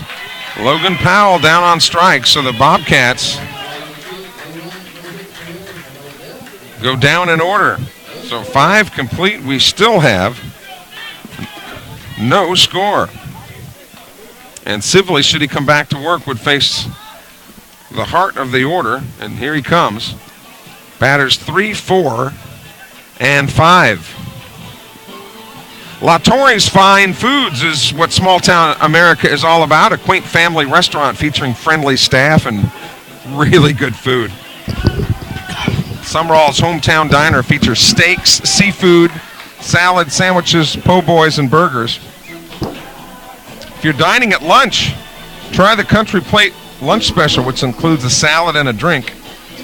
La Torre is open for your dining pleasure at 1143 Highway 42. It's 1143 Highway 42 in Sumrall. I heard somebody tell the joke the other day. They said the economy's been so bad that they went to a restaurant and asked for a po' boy, and the owner came out. You're supposed to laugh at that, Jeremy. Well, Mike was off, first of all. Yeah. I don't think he would have laughed at it anyway. But you love to see me struggle, don't you? Here we go. Top of the 6th inning. Kellum Clark, Trent Tyre, and Noah Thigpen. Are you running the tunes tonight, Jim? Yeah. Earth, Wind, and Fire, baby. You can't go wrong with Earth, Wind, and Fire. They're going to play at the Iowa State Fair this year.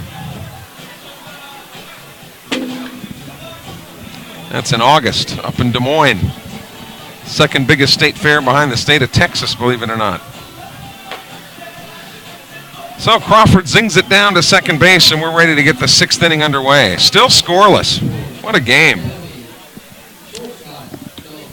Between the Raiders of J.A. and the Sumrall Bobcats, J.A. came in 6-2, Sumrall 4-2.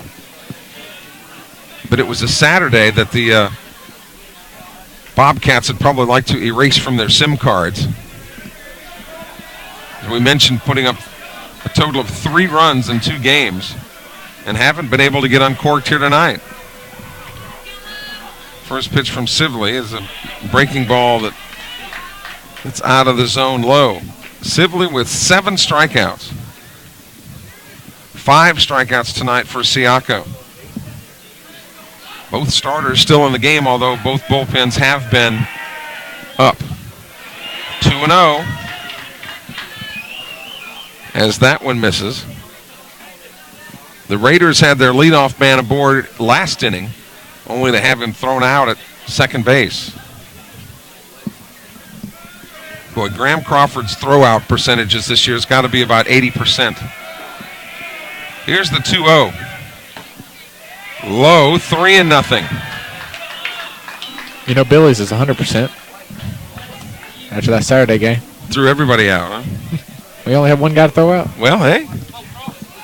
You don't see that on the paper sometimes. You just see the 1,000% or the 100%. 3-0 pitch coming from Sibley. Inside, a 4-pitch walk.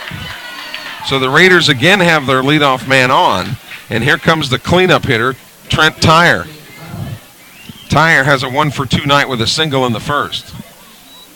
The other thing, besides just being a talented young pitcher, that Sibley brings to the table is nearly unflappable demeanor.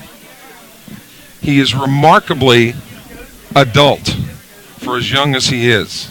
Just doesn't get too upset, doesn't get the emotions overworked, which as a pitcher you've got to learn to be even keel, whether things are going well for you or if they are going not so well.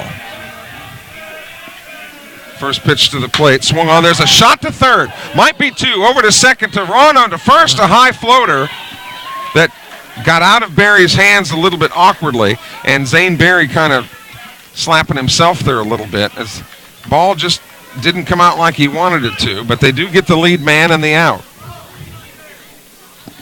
So they got exactly what they wanted there, the sharply hit ground ball. One out, and that'll bring up Noah Thigpen.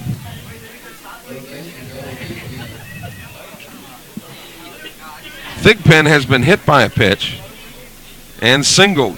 He was thrown out trying to steal.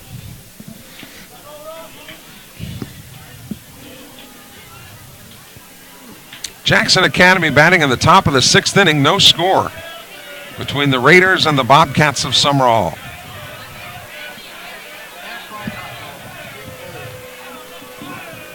First pitch to the plate is a breaking ball strike. Boy, that was a beaut. Right down the chute. I know if you talk to Zane tonight, he'll probably say that this has not been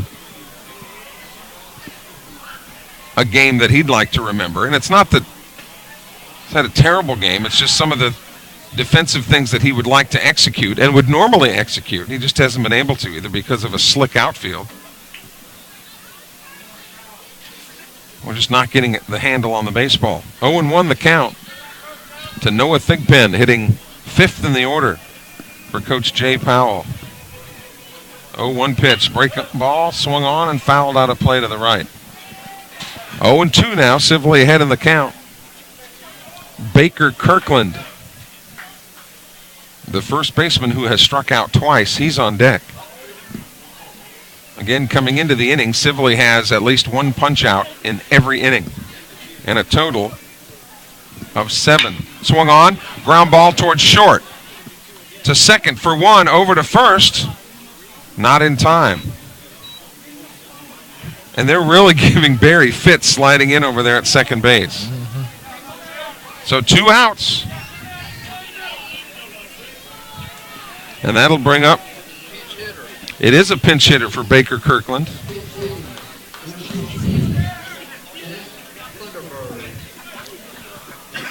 Jack Thunderberg.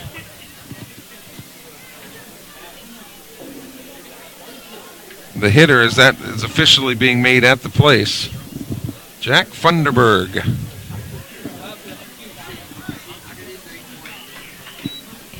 Hitting for the first baseman, Kirkland. Top of the sixth inning. 2 outs and a man on at first base. We are exactly where this game started. 0-0. And we are only an hour and 40 minutes into this. Sibley throws over to first. The Bobcats did get one man in a pickle tonight and racked him up.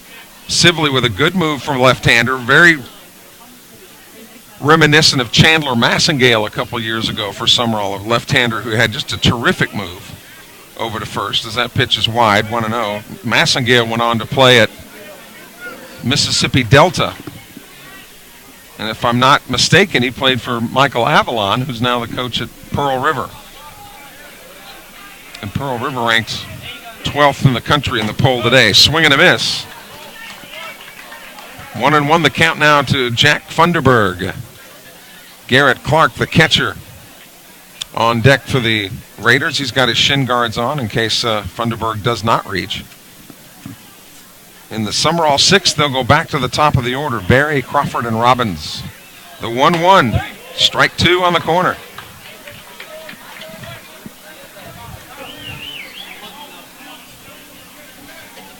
Love this Sibley kid, man. He's a good one. 1-2. Comes set, delivers. Strike 3. Fastball on the corner, and Thunderberg knew it. So there's another strikeout for Sibley. He has one in each inning and 8 total. No runs, no hits. They stranded a man. And again, they'll go to the top of the order as Sam Siako goes back to the mound.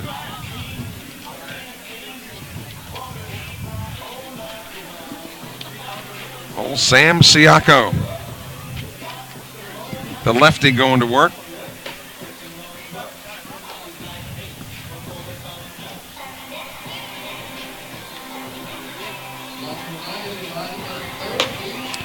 Covington Ridge Retirement Home in Collins is a quiet, cozy place. It's just like home.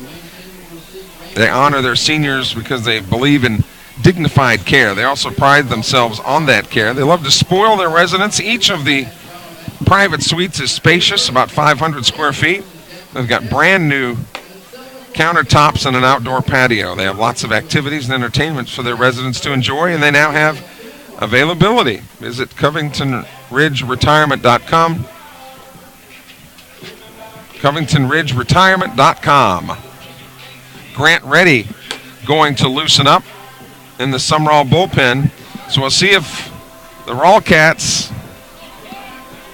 Somebody asked me about that. They said, what are you saying? I was saying Rawcats, like Sumrall Bobcats. So the end of Sumrall and the end of Bobcats, the Rawcats. And here's Zane Berry, struck out looking and grounded to the pitcher. He's 0 for 2. And this would be the time Sumrall could maybe get a run here, and then either Sibley or Grant Reddy come in and finish it up. Bottom of the 6th inning. They think that Berry might be bunting here, as the third baseman Thigpen is in at third. Off-speed pitch is in there for a strike.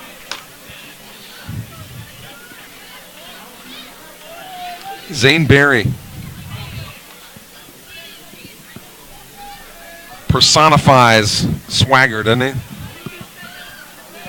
Here's the 0-1. Swing and a miss. 0-2 now. As Sam Siako, who has racked up 5 strikeouts on the night. Each team still with just 3 hits. And we're in the 6th. The 0-2 pitch swung on. Here's a little looper out toward left. The shortstop jumps up and makes the catch. Kellum Clark, who got way up, and he had to time it just perfectly. And alas and alack, he did. Tough break for Zane Berry and the Bobcats. 1 away, and here comes Graham Crawford.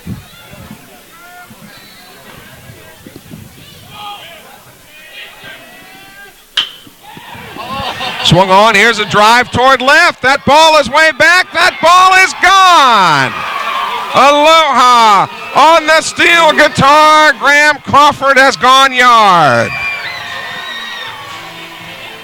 How about that? He will be mauled at the plate.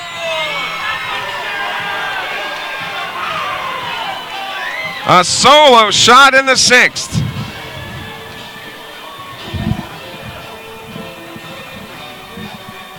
And the Bobcats have the lead.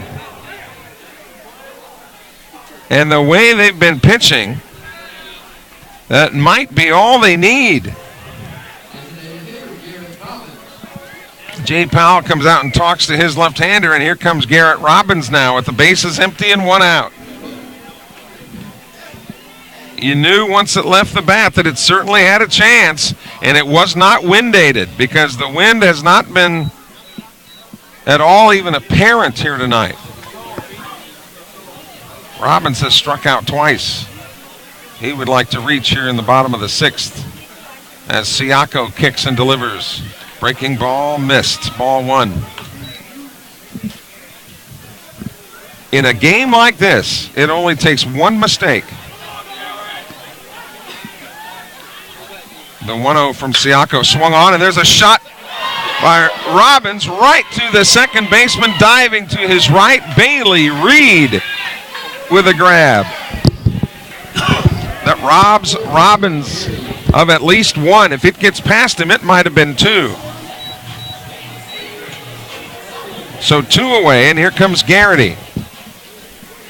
Wow, the Bobcats have barreled up some hits in this inning. But unfortunately, They were pretty close to the defenders. Zane Berry being robbed by the shortstop Kellum Clark, who got high into the air to pull it out. And then Garrett Robbins has a line drive snatched by Bailey Reed diving to his right. There's a strike to Garrity, and the count goes 1-1. So looking ahead to the JA 7th, it'll be Clark, Carney, and Stevens, the scheduled hitters. Those are 7, 8, and 9. 1-1 pitch, swing and a miss. Grant Reddy is ready as he's come out of the bullpen, making his way back toward the Sumrall dugout. But will it be Sibley or will it be Reddy? Will Sibley go the distance? He's recorded 8 strikeouts in 6 innings. The 1-2 pitch. Outside, 2-2.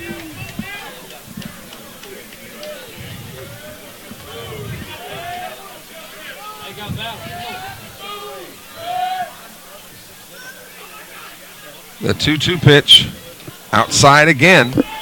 Tried to get Garrity with off speed, but it wasn't close. So the count fills at 3-2 with Mason Story on deck. Story a 1-for-2 night with a single.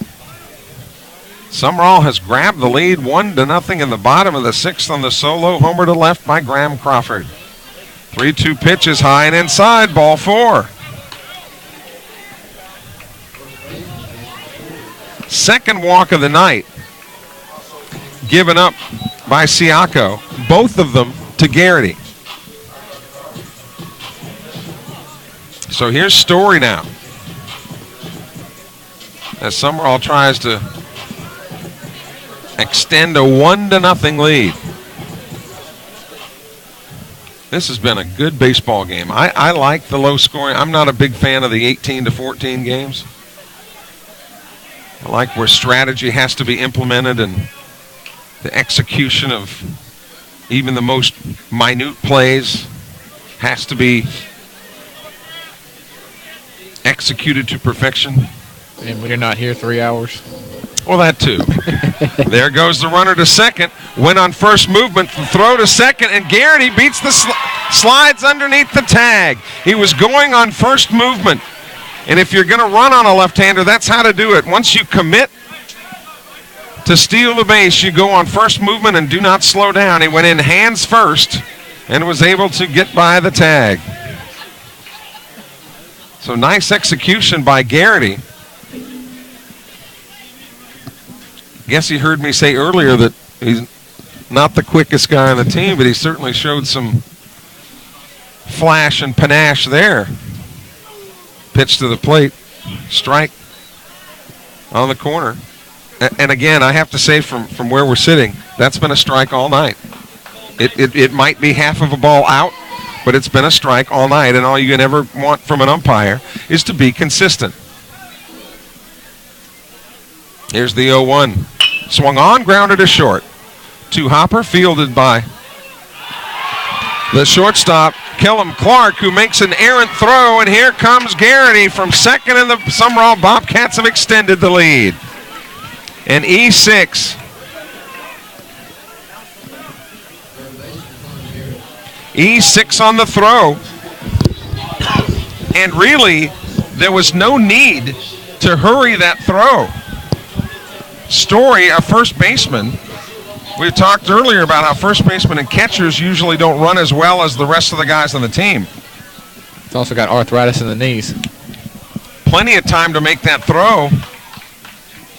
And Kellum Clark just rushed it and made a mistake, and it cost him a run. So here's Hunter Barrett. He takes ball 1 inside. So 2 runs is certainly better than 1. I don't want to overstate the obvious, but it really puts the pressure now on the JA offense, because now you can't just manufacture 1. You're going to have to score at least 2 just to keep the game going.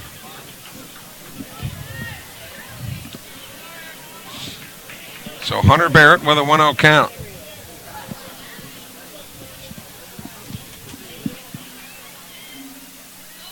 Home plate umpire wanting Dennis Jackson to, it was a baseball that was outside the dugout, wanted to put back in.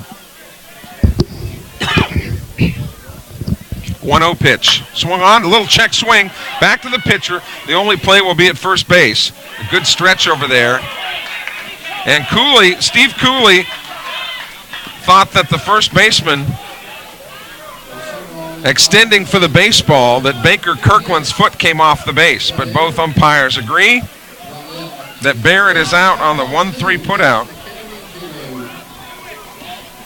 So Sumrall comes up with 2 runs on 1 hit. There was an error and a man left on base. So at the end of 6 here in Sumrall, it's the Bobcats 2 and the Raiders of JA nothing. And Cross Sibley comes out to try to get the complete game shutout. And at this point, you would think that Sibley is only in as long as he can still be effective. If he gets into any trouble at all, you would think that Reddy would be called upon. The scheduled hitters are Garrett Clark, J.T. Carney, and Hunt Stevens. We want to thank our sponsors, Diversified Forestry, South Group Insurance, Premier Orthopedics, William Carey University, Magnolia Place Retirement Home, Martin's E-Tax, La Torre Fine Foods, Columbia Medical Supply, Forest Funeral Home, the Movie Star Restaurant, Buffalo Wild Wings, and Termite Control Specialists.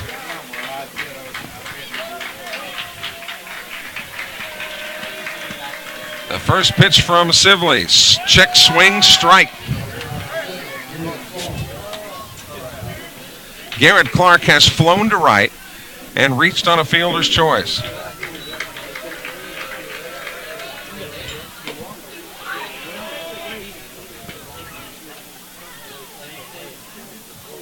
Dyket's Professional Drugs in Laurel, also one of our sponsors. We want to thank Dyket's.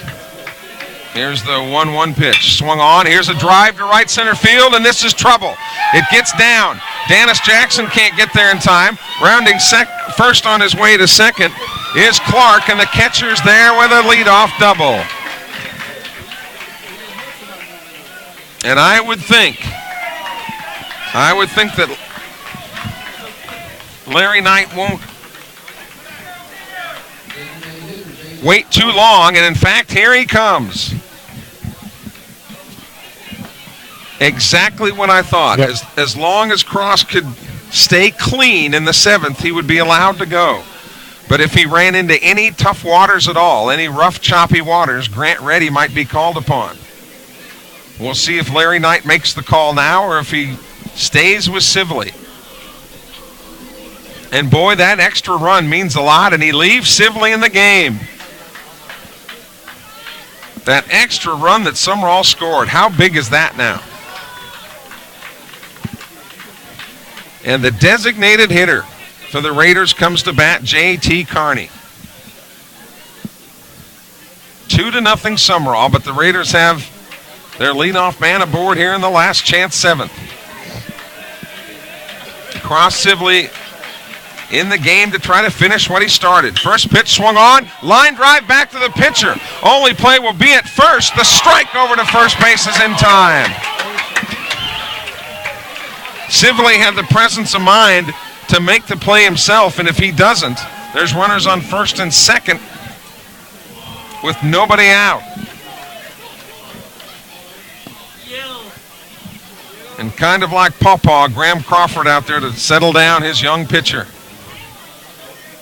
1 out, runner on second, and here comes Hunt Stevens, the left fielder.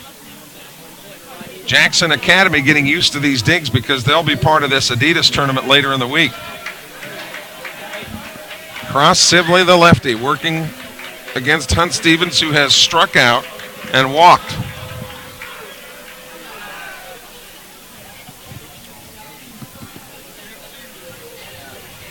Boy, what this would mean for the youngster Sibley if he could finish this up. First pitch, inside, ball 1. to Hunt Stevens. And the one thing he's got to worry about now is not overthrowing. And now you see Crawford going out again. Because it looked like to me on that first pitch he pressed just a little bit. And it stands to reason. The adrenaline is really pumping in this youngster. And he knows how close he is to, I think, winning his third game of the year. Yeah, he's got 2 and Grant has 2. Sumrall 4-2 coming into the game. So if Sumrall were to hold this lead, their record would go to 5-2, and Sibley would be 3-0. And again, a freshman. Here's the 1-0. Swing and a miss. Worked the inner part of the plate, and Stevens couldn't catch up to it. On this chilly Tuesday night in Sumrall. But the bats got hot for the Bobcats when they needed them. In the bottom of the 6th, we were scoreless until that part. 2-0 game. Courtesy runner for Garrett Clark at second base is Jeree Myers. 1-1 pitch, strike on the corner, 1-2. And really, when it comes right down to it, Sibley doesn't need to worry about Myers at second, because the bottom line is that run means nothing. It would be the second run. The 1-2 pitch. Breaking ball. Oh, just missed. 2-2 the count. I really thought the right hand was going to come up on that one. The leadoff hitter, Edwin Smith, is on deck. 2 runs, 4 hits, 1 error for Sumrall. No runs, 4 hits, 1 error for the Raiders. Sibley looks in at his catcher, Graham Crawford. The lefty comes set, ready to pitch. Swing and a miss. He struck him out. His 9th strikeout. And the Raiders are down to their last out, and it's Edwin Smith. What a performance by Cross Sibley. And it's up to Smith. He has struck out twice and grounded to third.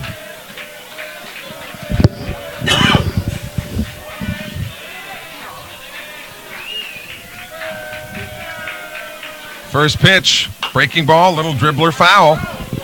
Showed him the breaking ball right away. And Reed went after it. Sibley looking at the runner at second base. Again, just unflappable.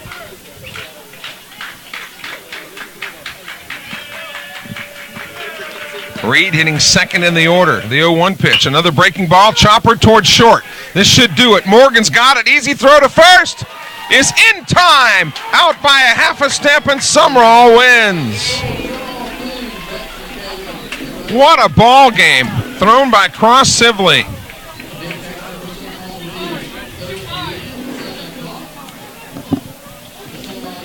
The Bobcats scheduled to play again Thursday night in Game 1 of the Adidas tournament. And then they'll play a single game on Friday, and then they go into the bracket on Saturday. So there could be 2 or 3 games on Saturday, just the way the bracket shapes up. But what a game tonight. Cross Sibley goes the distance. Final line score, Sumrall 2 runs, 4 hits, 1 error. Jackson Academy, no runs, 4 hits, 1 error. Cross Sibley, the winner, he goes 3-0. The loser on the game is Sam Siako, but he pitched well enough to win. What a game. 2-0. High school level to play that kind of defense. Sumrall back on the winning ledger with the 2-0 win. We'll talk to you again Thursday night. Actually, win tomorrow night. Tomorrow night. Larry Knight. The Larry Knight Show tomorrow night. Our first one of the year, Jeremy, right? And then the Bobcats will be back in action on Thursday here as part of the Adidas tournament. For producer, engineer Jeremy Crawford, I'm Kelly Sander. Thanks for joining us. You've been watching Sumrall Bobcat Baseball.